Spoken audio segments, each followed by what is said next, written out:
Welcome to the Gym Secrets Podcast with myself, Cale Owen, Mike Ferreira, and Ed Turney. This podcast has one simple goal: make gym owners wildly successful. We have each owned or currently own profitable gyms. And over the past 5 years, we have helped over 5,000 gyms become massively profitable through the secrets we will share on this podcast. And if you listen in closely, we guarantee that you will be able to build a wildly profitable gym. Enjoy. And as always, if you find value in this, do us a massive favor and just share this with other gym owners that you know.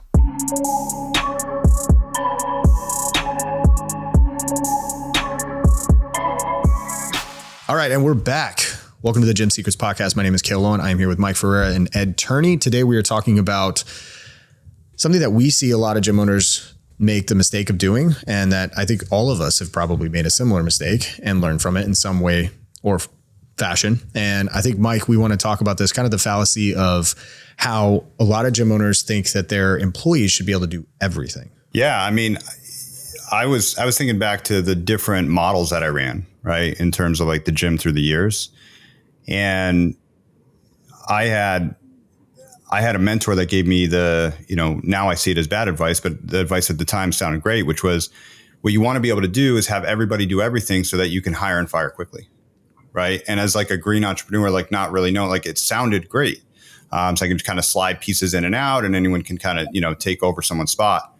It got me to a certain point, but I was really bottlenecked pretty early on, realizing that it was very hard to coach people to deliver incredible work. Like it was hard to train people. There was a lot of finger pointing. I had coaches selling, doing admin work, sharing responsibilities, cleaning, like everybody was doing everything. And for me, I just felt like I had a mediocre gym, mediocre experience for my clients, mediocre sales process. And everything was just stuck. Right. And it really wasn't until I actually came into the GL world. Right. And it was a very clear delineation of like salespeople sell, coaches coach, and like really prioritizing the hierarchy of like, where should my time and attention be? Where's the most valuable position for me and the next person on the team?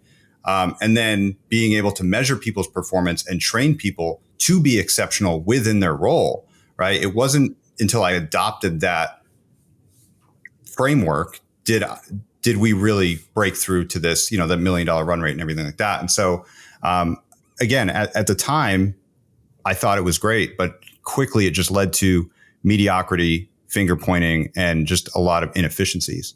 And now, as we obviously see have the perspective we have with so many more, gym owners in our ecosystem, it's actually really common where even partners, right? And like partners, husband, wife, like everyone just seems to be working extremely hard, but it's not necessarily strategically the best way to work, if that makes sense.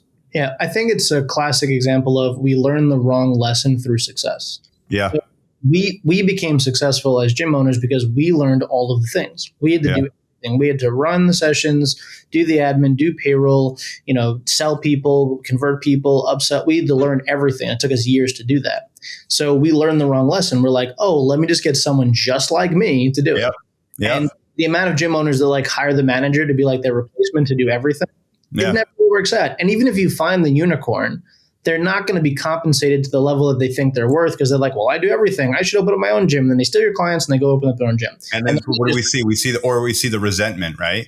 Like the gym owner backs out, managers left to do everything. Again, because they're obviously not going to be compensated in the right way. They don't have the same way because they never could be, right?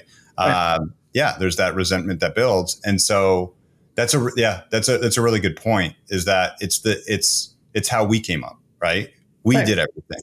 And so we think we just need to scale ourselves. We don't need to scale ourselves. We need to take our skills, right, and scale that production across a team. Exactly. And when it's everyone's responsibility, it's no one's responsibility. So if one employee does not own the KPI of whatever it is that has to be tracked, it's probably not going to get tracked. So fundamentally, it's like salespeople are responsible for closing, coaches are responsible for on the floor results, accountability coaches are responsible for the accountability, et cetera. So it's pretty straightforward. Like when I say it out loud, I'm like, it's so obvious, but we just gave poor.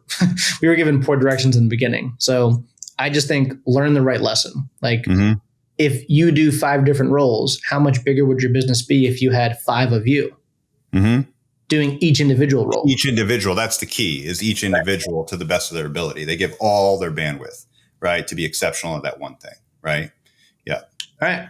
Short and sweet, guys. So if you're doing the thing where you want everyone to do everything and all your coaches to sell, the other part of it too, really fast before we finish up, is that most personality types are not ours, where they will be risk takers and learn all these new things. Most people you hire to be a coach, they have no interest in selling in the first place. So why are you forcing them to do the thing that they don't want to do and then they're not good at?